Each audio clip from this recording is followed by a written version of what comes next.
In a sun-drenched office nestled in the heart of Rome, where marble floors echoed the sound of hurried footsteps and espresso machines hissed like steam engines, Andrea Mancini held court like a self-appointed king.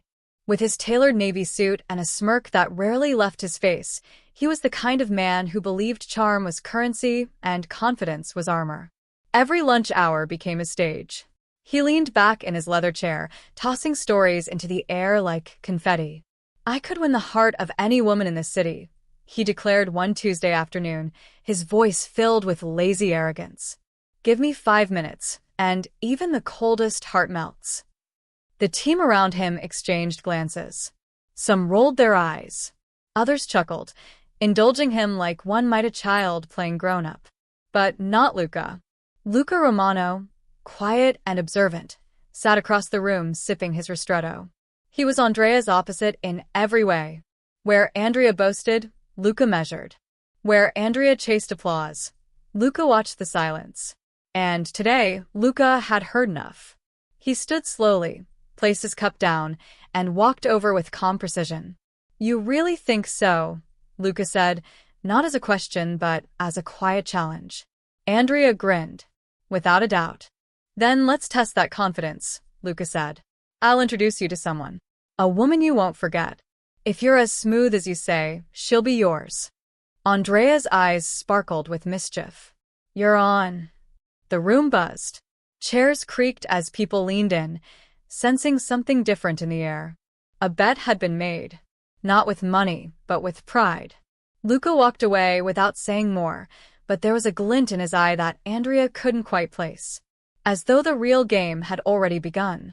The next day, the atmosphere in the office was different. Andrea arrived wearing a new cologne and a blazer just slightly tighter than usual. His ego walked in 3 steps ahead of him. Luca, as always, was already at his desk. Calm, focused, working through an architectural brief with the steady hand of someone who did not seek the spotlight. As the morning waned, Luca stood up and said only one thing. "After lunch. Piazza Navona." Andrea nodded, trying to mask the excitement in his chest. Piazza Navona was always lively. A square full of fountains, artists, laughter, and tourists. A perfect stage. By 2 o'clock, Andrea stood near the Fontana dei Quattro Fiumi, adjusting his sleeves like a man preparing for battle. Then she arrived. Giulia. She walked with a kind of grace that belonged to another century. Her coat fluttered slightly in the breeze, her steps measured and unhurried.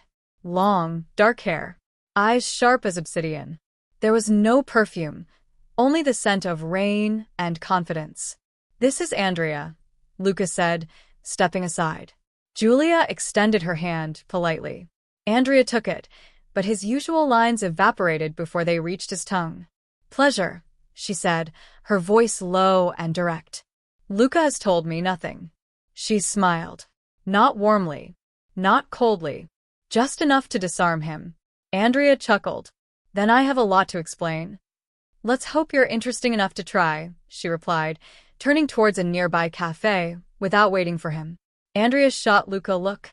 Luca only shrugged, lips pressed in a knowing line. They sat outside, the clinking of glasses and hum of street performers filling the space between them. Andrea began his usual routine. Light compliments. Playful questions. Stories designed to impress. Giulia listened. Politely. Patiently. But her eyes, always fixed on his, never softened. And then she spoke. "Do you always talk so much about yourself?" Andrea blinked, caught off guard. "Well, I suppose." She leaned in slightly. "You're used to people laughing at your jokes." Nodding. Saying yes. "I wonder, does anyone ever challenge you?" Andrea tried to smile, but it didn't reach his eyes. She sipped her coffee, unbothered, as if she were discussing the weather. "I don't like games, Andrea. I prefer conversation. Honest ones." "Can you manage that?" He sat back, uncertain for the first time in years. Luca, watching from across the piazza, allowed himself a small, silent smile. The bet had been made. But this woman was not the prize. She was the storm. Andrea was not used to silence. Not the kind that Julia left between sentences. It wasn't awkward. It wasn't passive. It was deliberate. She let silence settle the way a sculptor might pause between chisels, as if she were shaping something with her presence alone. Their second meeting came 2 days later. Same cafe. Same hour. This time, Andrea arrived first. He had spent the last 48 hours thinking about her tone, her gaze, the way she had taken control of the conversation without raising her voice. It unsettled him, and yet, something pulled him back. Julia arrived, punctual as before. She greeted him with a polite nod and sat without ceremony. "I thought you might not come," Andrea said. She raised an eyebrow. "Why?" "Because I didn't pretend to be impressed." Andrea exhaled, half laughing. "Something like that." They ordered. She chose tea. He asked for espresso.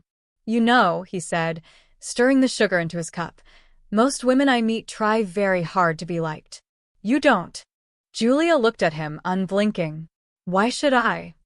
That question, simple as it was, struck harder than any insult. Andrea realized then that Julia was not playing the same game as him. In fact, she wasn't playing at all.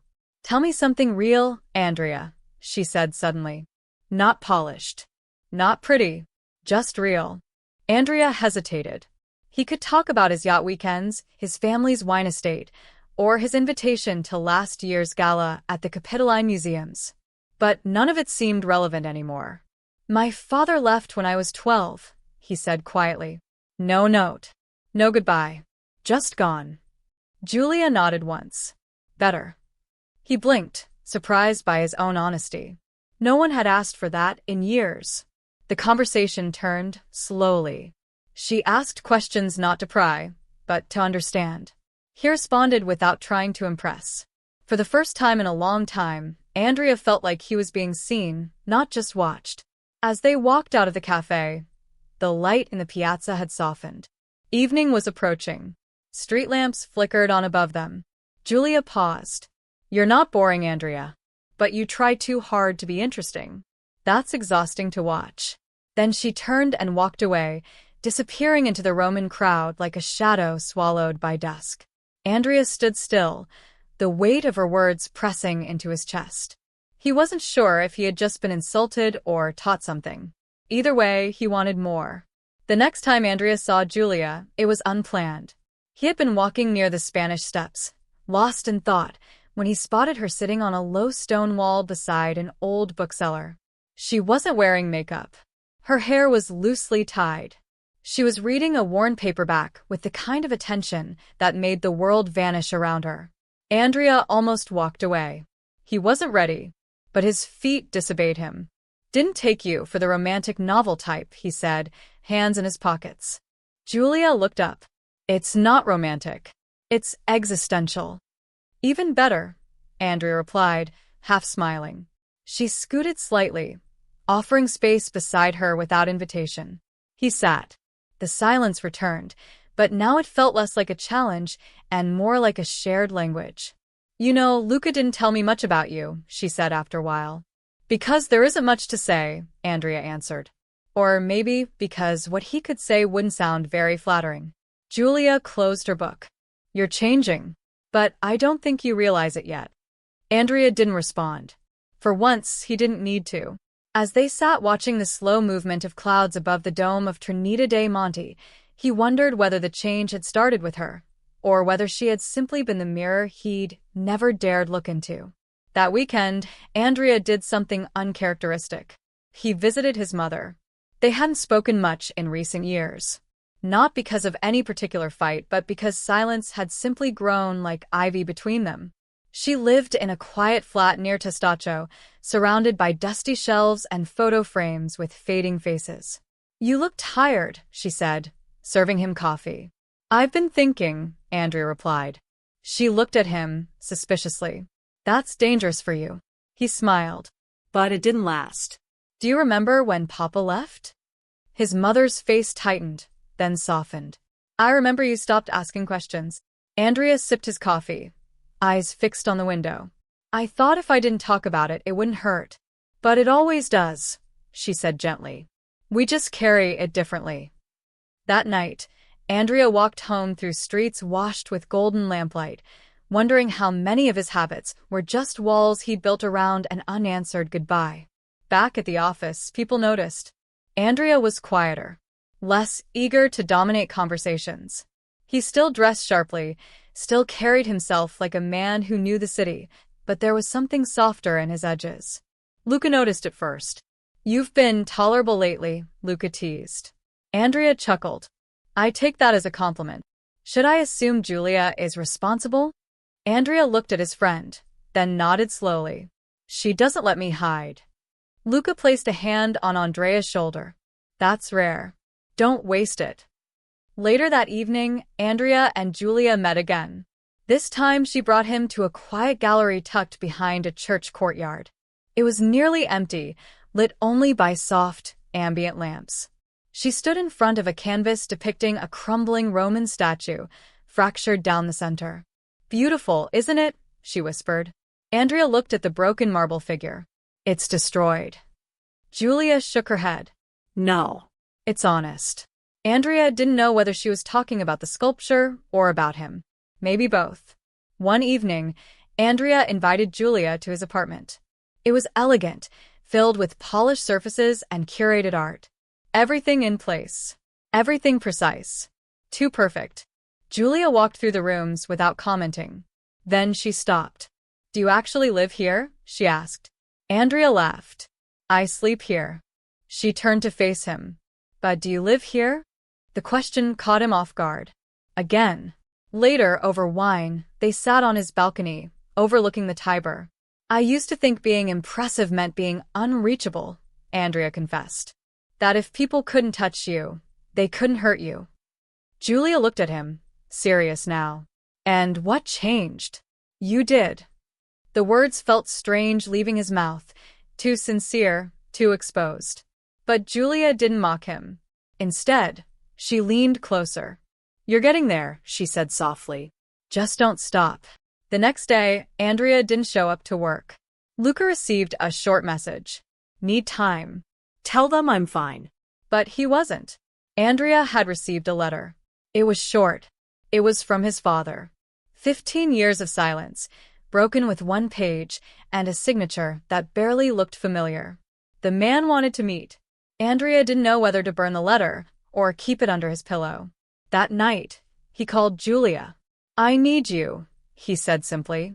She came without questions. They sat on his floor. No wine. No small talk. Just breathing. And then Andrea read the letter aloud. Julia listened. "I don't know what I want," he said when he finished. "Closure? Revenge? A reason?" Julia reached out and took his hand. "Sometimes the wound doesn't close. You just learn to carry it without bleeding." 3 days later, Andrea met his father at a small trattoria near Trastevere. The man looked older than he remembered. Smaller. Sadder. They didn't hug. The conversation was cautious. Measured. Both men stumbling through words like tourists in a foreign land. His father spoke of mistakes, of fear, of cowardice. Andrea listened. Not to forgive. Not to forget. But to understand. And somehow that was enough. When he left the trattoria, Andrea felt no lighter. But he no longer carried the letter. He didn't need it anymore.